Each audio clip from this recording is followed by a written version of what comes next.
preguntas, pues hemos tenido que adelantar un poco el debate. Tenemos media hora y voy a tratar de trasladar de manera ordenada las diferentes preguntas que han ido llegando y que todavía podéis mandar en los próximos minutos.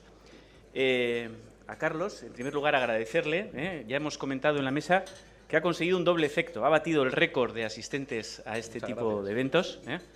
Igual tiene que estar encantado por el aumento del presupuesto. Y ha bajado la edad media, también de los asistentes, cosa que se aprecia, porque además también hay muchas más chicas que de costumbre. O sea que ha sido un éxito total. Ha sido un éxito total. Entre las preguntas que han ido llegando, yo voy a agruparlas en tres categorías. Hay una primera que es categoría bola de cristal. Te preguntan por cuándo crees que van a pasar cosas en el futuro. Hay una segunda que tiene más que ver con la nostalgia del ser humano en esto de la digitalización. Hay varias preguntas. ¿Cuál es el papel del ser humano cuando todo se digitaliza? Y luego hay algunas concretas del entorno competitivo. Voy a empezar por las de la bola de cristal, ¿no? Hay unas de coyuntura. Tú tienes, el BBVA es una compañía, la mayor compañía global que tenemos en esta plaza, y tenéis una perspectiva, pues, sin duda privilegiada de lo que está ocurriendo en el mundo. El 2017 apunta como un año de recuperación, un año en el que va a seguir habiendo crecimiento en el mundo, pero se aprecian riesgos. ¿Cuál es la perspectiva? El BBVA, al final, en esta coyuntura global, ve que este va a ser un año tranquilo, de crecimiento, o le preocupan que pueda explotar alguna de las burbujas, piensa que el riesgo es alto. ¿Cuál es la perspectiva que tiene el BBVA sobre este año, sobre el 2017? Muy bien, es una muy buena pregunta, porque la verdad es que es un año que tiene incertidumbres por todas partes. En incertidumbres políticas, claramente, es un año de elecciones importantes. Tuvimos la de Holanda ayer y que parece que la cosa pues salió como salió. Y luego tenemos un panorama de elecciones en Francia, en Alemania, en México el año que viene, donde tenemos la situación de Trump. O sea, en el frente político, la verdad es que el panorama está repleto de incertidumbres. A nosotros nos afectan de una manera muy importante en BBVA, porque aparte de España, tenemos una inversión muy importante en México. Somos dueños del banco más importante de México, como sabéis, el BBVA Bancomer, con una cuota de mercado muy elevada, superior al 25%, y con un banco que gana allí todos los años del orden de 2.000 millones de euros. Y dada la retórica que ha habido a lo largo de los últimos meses desde Estados Unidos en relación con México, pues la desaceleración en México ha sido muy patente. Y hemos visto cómo las previsiones de crecimiento económico han ido reduciéndose paulatinamente a lo largo del último año, en realidad, pero con un impacto importante en la expectativa. Más que nada que se haya hecho, es la expectativa de lo que se puede hacer. Nosotros, en ese frente mexicano, tenemos un optimismo claro. Queremos que México, México es un enorme país, 120 millones de personas, más otros 35 millones que viven en Estados Unidos del otro lado de la frontera. Con lo cual el dinamismo que eso da, por la juventud también que tiene la población mexicana, le da un potencial de crecimiento enorme a la economía. Y luego está muy enganchada con la economía americana. El comercio entre los dos países, entre Estados Unidos y México, es de más de medio trillón de americanos, ¿no?, de dólares. 500.000 millones de dólares al año entre los dos países. Y aunque hay un ligero déficit en el lado de Estados Unidos, es muy poco en comparación con ese tamaño de comercio entre los dos países, y es muy poco también en relación con el déficit que Estados Unidos tiene con China, o que tiene con Alemania, o que tiene con el mundo en general. Es decir, que el problema de Estados Unidos en el lado del comercio no es México, y al revés, México es una fuente enorme de competitividad de Estados Unidos, lo ha sido. Y por tanto, en la medida en que a Estados Unidos le vaya bien, y somos bastante optimistas, el mercado está siendo bastante optimista. Está por ver qué hace la administración, que ha hecho poco todavía, mucho ruido, pero todavía pues está con las nominaciones de los puestos clave, y todavía pues tiene que tomar sus decisiones en política fiscal, el tema de impuestos, el tema de las inversiones y demás. Pero sí que hay cierto optimismo en el lado, digamos, norte de la frontera, que contrasta con el pesimismo que parece que se ha instalado en el lado sur, y eso no nos parece compatible. O Estados Unidos no va a ir bien, o si va bien, y esperemos que lo vaya, a México le va a ir muy bien. Entonces, para nosotros ese es un elemento de foco claro en este año 17, y somos optimistas, como digo. Además, los últimos mensajes de la administración norteamericana, incluso una declaración de Peter Navarro antes de ayer, iban en el sentido positivo de que en el fondo lo que se trata es de aumentar la competitividad de la fabricación, de la manufactura en el conjunto de Canadá, Estados Unidos, México, y no tanto el que se perjudique a México, que eso iría en perjuicio también de la propia producción norteamericana. Bueno, además está, si queréis, el estabilizador automático que supone el tipo de cambio. En la medida en que se tomen políticas proteccionistas, el dólar se fortalece y eso, o el peso mexicano se devalúa, y eso hace automáticamente más competitiva la producción mexicana. Con lo cual, de México, optimistas, incertidumbres, pero con bastante optimismo. Tenemos Turquía también. Había varias preguntas de Turquía también. Supongo, sí. En Turquía, la verdad es que en Turquía contrasta la incertidumbre permanente que llevamos unos cuantos años ya, pero el año 16 ha sido intenso en eventos, ¿no? Hemos tenido de todo, desde la guerra en Siria, que continúa ya 5 o 6 años, con los refugiados, más de 3 millones de refugiados sirios que viven en Turquía y que los ha acogido Turquía y que está, la verdad, aportando ese país, contribuyendo a la solución de un problema humanitario de primer orden, y que creo que ahí nos está enseñando también al resto del mundo algo, me parece, y quizá no le damos el crédito suficiente. La guerra en Siria, el tema de los refugiados, el terrorismo, que ha sido, la verdad, ha tenido efectos este año, muy visibles, con atentados, los habéis visto, trágicos, como el de Año Nuevo, y tristes, y que perjudican mucho a la expectativa empresarial, lógicamente, a la confianza de la economía y del mundo con Turquía, con una caída enorme del turismo, superior al 50% año a año. Es decir, una crisis importante derivada de eso. Y luego, un intento de golpe de Estado, que es muy fuerte.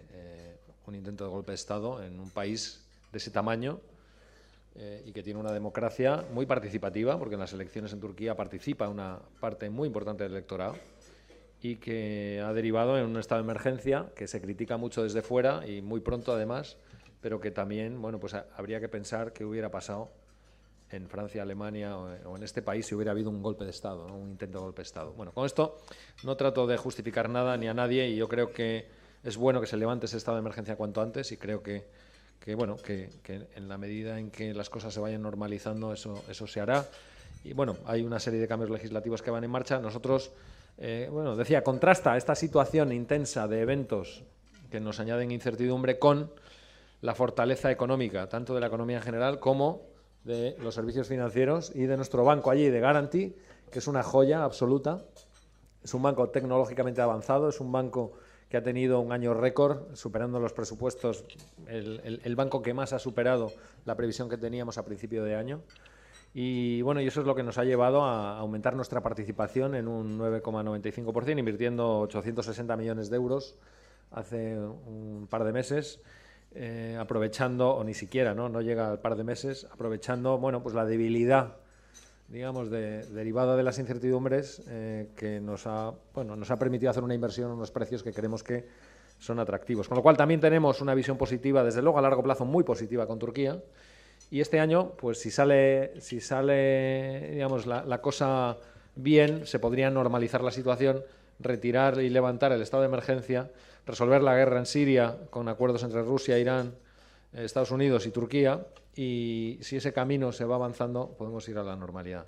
Y luego en el mundo desarrollado somos optimistas también. En España estamos viendo crecimiento económico creciente, nos destacamos claramente de la Unión Europea, con crecimientos del 3,2 el año pasado, 2 y pico, 2,8 que tendremos, 2,7, 2,8 este año, el que viene, con el desempleo que está cayendo a unos ritmos muy, muy importantes, y todo eso nos tiene que llevar a que se vuelva a dinamizar el crédito y que se traduzca también en actividad para lo nuestro, ¿no? El sector financiero, que con los tipos de interés que van a seguir siendo bajos, pues sí que necesitamos al menos un apoyo en volumen. O sea que hemos continuado el desapalancamiento en el año 16, han caído sobre todo el sector hipotecario, sector público, ha caído el crédito y bueno, aunque vemos también nueva producción de crédito en consumo y en hipoteca también, ¿no? Está creciendo la nueva producción, pero la gente sigue pagando sus deudas, cosa que hacía falta y que es bueno también. Bueno, me estoy alargando, quizá por terminar Estados Unidos ya he comentado un poco. Quizá ahí tenemos el potencial alcista que supone el que los tipos de interés finalmente han empezado a subir. Bueno, muy recientemente, esta misma semana, la FED ha vuelto a subir otro cuarto de punto y se descuentan subidas adicionales en los próximos trimestres, con lo cual eso nos da aire y como resultado de eso, pues hemos visto ya incrementos en las valoraciones de los bancos, pues del orden del 30%. Entonces, nosotros tenemos un banco muy importante en Estados Unidos, hemos invertido más de 10.000 millones de dólares y, bueno, un banco que vale más de 10.000 millones de dólares, una subida de un 30% de la valoración, pues son 3.000 o 4.000 millones de dólares de valor adicional que vamos a capturar. Con lo cual, en resumen, mucha incertidumbre en el año, pero somos optimistas, prácticamente en todas partes. De maravilla. Perfectamente contestado. Y si no, que miren en BBVA Research, que es formidable. Tenéis un servicio de estudios formidable. Sí, señor. Hay que decirlo. Muchas gracias. Hay una segunda parte de las preguntas que van por la parte digital, que has anunciado, ¿no? Llevamos tiempo oyendo hablar que Amazon, Google, tú mismo lo has mencionado en tu charla. Oímos también oír hablar del dinero digital, del Bitcoin. ¿Cuándo va a llegar esto? ¿En qué año? ¿En qué momento? Porque llevamos años oyendo que va a desembarcar, pero no se acaba de producir el desembarco. ¿Cuándo estimas tú que todo este oleada de entrantes nuevos en el sector financiero se va a producir? ¿Lo esperáis pronto? Bueno, entrantes estamos teniendo muchos. Hay miles de empresas nuevas que se están creando para hacer mejor lo que los bancos hemos venido haciendo durante mucho tiempo, como decía antes, porque utilizando la tecnología que existe, desde, yo qué sé, tecnología de biometría, inteligencia artificial, big data, el blockchain que has comentado, robótica, automatización, es muy fácil coger cualquier cosa y reinventarla para hacerlo mejor. Y entonces surgen ideas de negocio de muchas empresas que hacen precisamente eso.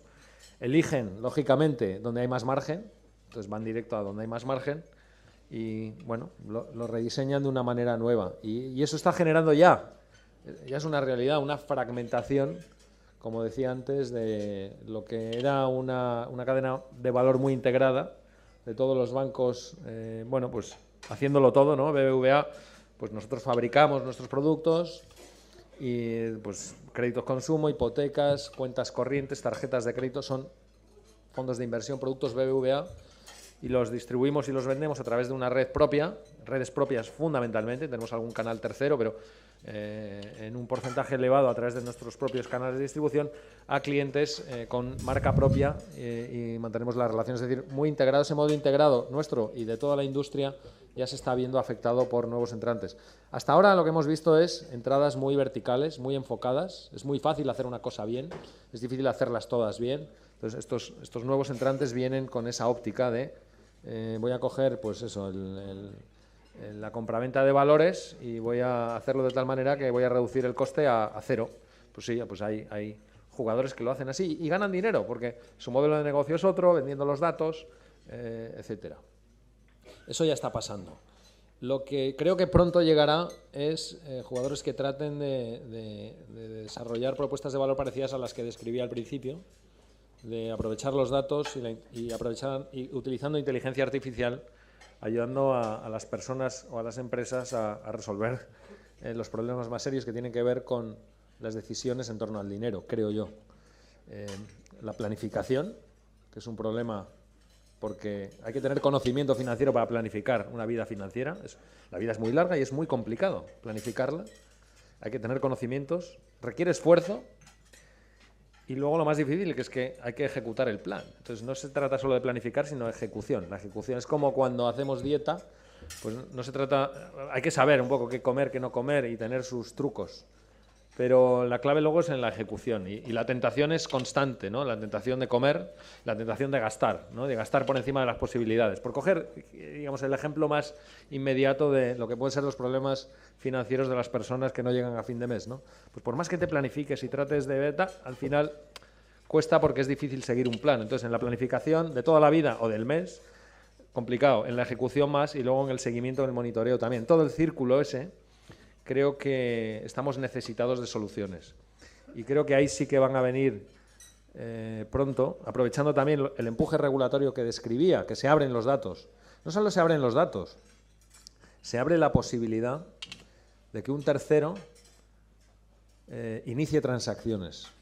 Esto es muy profundo, creo yo, porque quiere decir que cualquiera de nuestros clientes puede mandatar a un tercero, darle el consentimiento y mandatarle para hacer cosas en su nombre con las cuentas que tiene en BBVA y en otros bancos. De tal manera que surge la posibilidad de que un tercero optimice la situación financiera y te ayude integralmente, comprándote y vendiéndote posiciones donde corresponda, abriéndote cuentas, cerrándolas, moviendo el efectivo de una cuenta a otra y dándote un asesoramiento integral y además muy metido en tu día a día, muy metido en tu vida. De tal manera que cuando estás gastando de más, te salte una alerta de, oye, ¿cuál de tus objetivos quieres vaciar, ¿no? Si llevas un tiempo vaciando, rellenando esos objetivos. De tal manera que te haga muy visible el daño que te estás haciendo a ti mismo tomando la decisión equivocada, ¿no? Entonces yo creo que eso, con la movilidad, que todos llevamos ya esto, que es una máquina súper inteligente, conectada en el bolsillo, que lo sabe todo, si queremos que lo sepa, lo sabe todo sobre nosotros, se puede hacer magia, ¿no? Yo utilizo el teléfono este de Google, que me lo compré porque me gusta mucho andar siempre toqueteando con lo nuevo que sale. Me lo compré en Estados Unidos en diciembre, entonces siempre hago la demo, que no es nada del otro mundo, pero ilustra bien esto, ¿no? Cómo está avanzando a gran velocidad. O sea que, por supuesto, habréis visto Siris y habéis visto Alexas y asistentes virtuales en todas partes. Bueno, este viene integrado en el teléfono, ¿no? Entonces, me entiende perfectamente en castellano, en inglés, le puedo preguntar de todo. Por ejemplo, OK Google, estaba apagado el teléfono, ¿eh? ¿Cuándo juega el Athletic de Bilbao? Y ahora es cuando no funciona porque no tenía internet. Debe ser que juega contra un equipo que igual le hace daño. OK Google, ¿cuándo juega el Athletic de Bilbao? El Athletic de Bilbao juega contra el Real Madrid pasado mañana a las 4:15. ¿Cuál va a ser el resultado? Pregúntale. Eso vendrá. Pero me entiende en inglés también, ¿no? Entonces le puedo preguntar, OK Google, what's the weather going to be like this weekend? This weekend's forecast for Bilbao is 14 degrees and partly cloudy. OK Google, ¿cómo va la acción de BBVA? Banco Bilbao Vizcaya Argentaria S.A. cotiza actualmente a 7,08 €. Bueno, estamos subiendo. Muy bien. Esto va bien. Entonces, imaginaos que le pueda preguntar si tengo que comprar acciones o que me avise cuando llegan cargos que no espero o cuando voy a entrar en descubierto dentro de 15 días o posibilidades infinitas. Y esto en el bolsillo, y esto es solo un ejemplo. La potencia es enorme y creo que absolutamente Google va a incluir ese tipo de propuestas de valor en su oferta, sin duda alguna. Hay una parte más doméstica de todo esto y que seguimos en el capítulo bola de cristal. Vamos a ir más, a ver si podemos ir más rápido, porque si no, se nos van a quedar... Perdona, es que me todas duele las mucho yo, ¿eh? No pasa nada. Habla de la ola de fusiones que hubo hace unos años en el sector bancario en España y la que queda pendiente. ¿Se acerca una segunda ola de fusiones o vamos a tener un panorama financiero tranquilo? La bola de cristal, ¿eh? ¿En España? En España. Bueno, olas de fusión. Este es un tema que encanta a todo el mundo porque es como muy jugoso. Y la verdad es que lo que decimos siempre, nosotros tenemos un plan. Nuestro plan pasa por el desarrollo orgánico, por el crecimiento a partir de la franquicia que tenemos. Tenemos clara la visión, tenemos claras las 6 prioridades y estamos trabajando en avanzar en cada una de las 6 para hacer realidad esa visión. Tenemos también un mapa estratégico muy claro de en qué países nos interesa crecer en función del atractivo económico y financiero y de nuestra posición competitiva.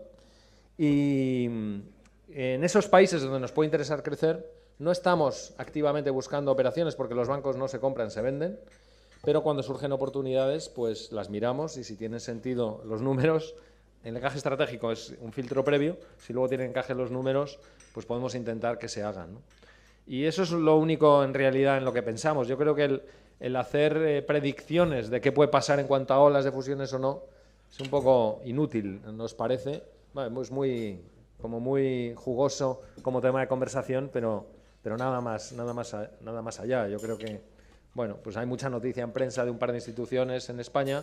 Hemos reducido ya de una manera brutal en los últimos 5 o 6 años el número de entidades financieras. Seguimos teniendo sobrecapacidad, yo creo, en España. Y se ha demostrado también en estos años que la concentración añade valor y se puede aportar valor incorporando a entidades grandes como BBVA, otras entidades. Bueno, nosotros hemos incorporado a 2 en los últimos 4 años en España, ¿no? A UNIM y a Catalunya Caixa, y estamos muy satisfechos de haber hecho eso, y creo que ha sido una vía de crecimiento que ha tenido mucho sentido y que nos ha dado grandes resultados. Cerramos la bola de cristal y pasamos al segundo bloque de preguntas, que las voy a juntar todas, porque tienen que ver con eso del ser humano en la digitalización.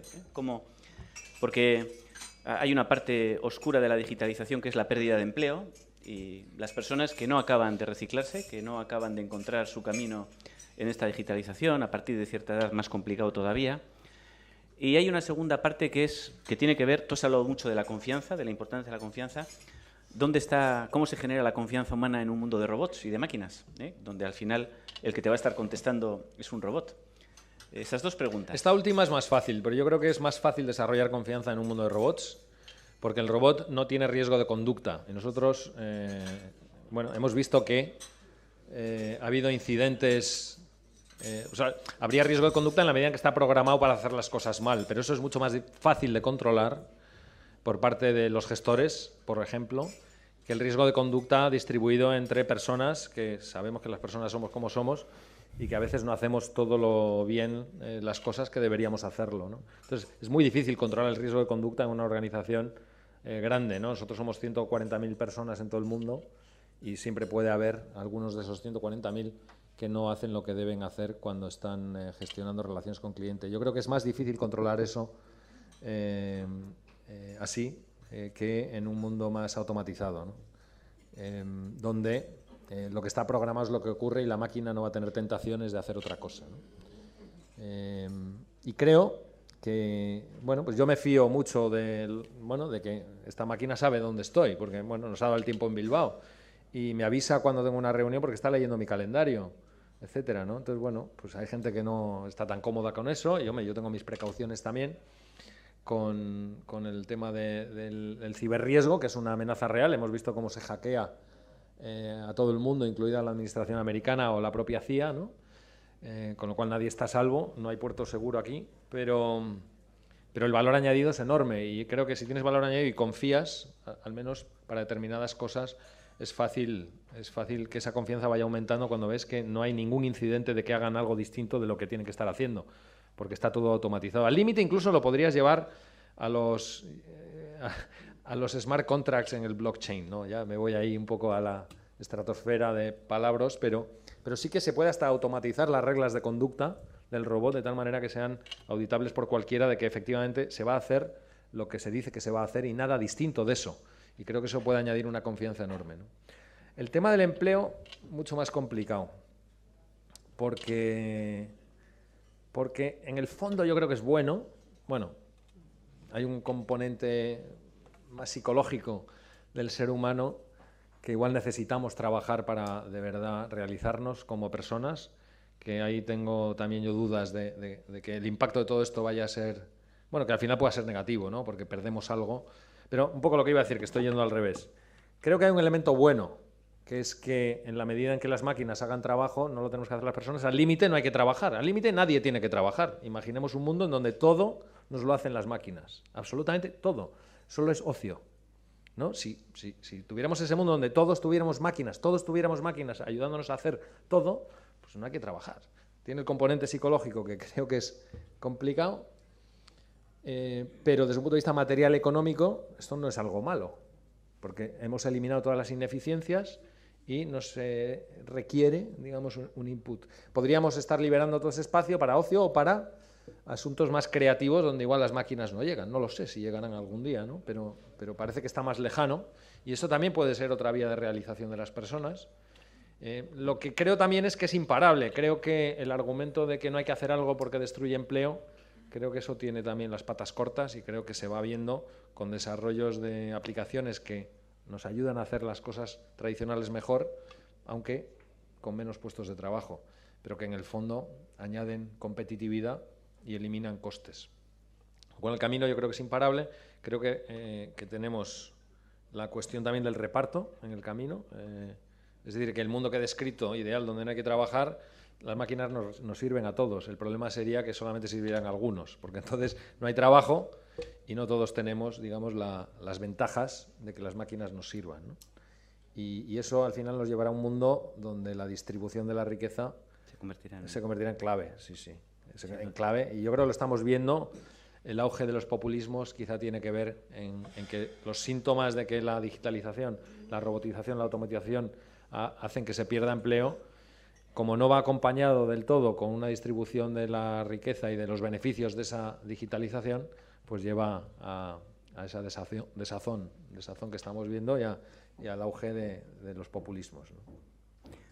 Es un privilegio tenerte entre nosotros, es una maravilla que una entidad como el BBVA tenga la sede en Bilbao. La última parte de las preguntas tenía que ver con la posición competitiva del BBVA, pero también varias y muchas, y como queda poco tiempo me voy a concentrar en eso, con la posición competitiva de Bilbao. Nos preocupa a los que estamos en Bilbao, a los que tenemos escuelas de negocio en Bilbao, a este colectivo que se reúne aquí, el futuro de Bilbao, el futuro de Bilbao, el futuro de nuestro territorio. Y hay, ¿cuál sería tu visión, tu consejo? ¿Cómo crees que podemos trabajar para que ese compromiso que siempre ha tenido el BBVA con esta tierra se mantenga? Ahora que estáis globalmente distribuidos por todo el mundo, ¿qué tenemos que hacer, Carlos? Sí, estamos por todo el mundo, pero también llevamos el origen del banco en el nombre mismo, ¿no? Y además por partida doble. Y eso yo creo que eso permanece y permanecerá siempre. Yo creo que el banco tiene las raíces muy plantadas aquí y por más que el mundo evoluciona y, bueno, hoy es una entidad global que tiene poco que ver con lo que era en sus inicios, pero que siempre volvemos al origen, ¿no? Y yo creo que está bien situado Bilbao y está bien situado en general todo el país para aprovechar este momento. Yo creo que aquí hay grandes instituciones como Deusto Business también y un tejido empresarial muy potente. Creo que, bueno, una historia de cambio y de adopción de ese cambio que creo que es lo que hace falta ahora, ¿no? Repetir ese espíritu innovador de aceptar los cambios que vienen y no mirar atrás, ¿no? Y no ser inmovilista y querer, digamos, nostálgicamente que vuelvan los tiempos pasados. Yo creo que hay que enfrentarse al futuro y creo que la fibra para hacer eso existe aquí. Enfrentarse al futuro con el coraje de aceptar que vienen cambios y de que los tenemos que liderar. Los tenéis que liderar desde aquí, los tenéis que liderar y no ser sujetos pasivos. Yo creo que esa es la buena forma de crecer mirando al futuro. Bueno, yo siempre digo, una de las 3 cosas que le pido siempre a mi equipo tiene que ver con mantener ese espíritu innovador, en el sentido de promover el cambio, en el sentido de primar, si queréis, incluso el cambio frente al status quo. Pero el status quo tiene muchas ventajas y las cosas se hacen de una manera, seguro que es por buenas razones, si se han venido haciendo así siempre, pero eso en sí mismo no es una buena razón para que se sigan haciendo así, tiene que haber algo más siempre. Y bueno, por eso yo creo que la actitud desafiante es lo que os recomendaría, desafiar cómo se hacen las cosas para hacerlas mejor, de hacerlas de otra manera y tener la curiosidad intelectual de explorar, de buscar formas distintas de hacer las cosas. Tomamos una nota, Carlos. Millones de gracias, un privilegio. Gracias a vosotros, muchas gracias.